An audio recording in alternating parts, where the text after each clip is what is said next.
Hello friends, today we are going to learn how to record PC screen or your laptop screen with the help of PowerPoint. Let's get started. Click on the PowerPoint blank presentation or any other design presentation you can select. Go to the record.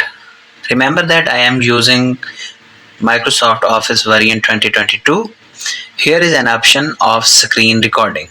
You can click on this option and you can select the selective area as you wish, or you want to record the whole screen.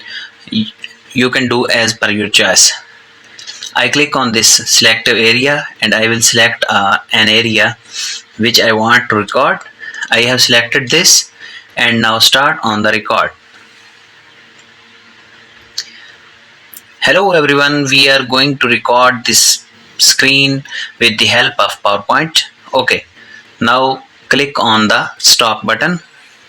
The recording has been inserted into the PowerPoint slide and you can see that it is playing the video which it has recorded from the screen. This is the way by which you can record your PC screen with the help of PowerPoint, and you need no other any software for this purpose. I think you will like this video. If you like this video, kindly subscribe my channel and put a like, and if you want to ask any question, please comment below the video. Thanks for watching. Goodbye.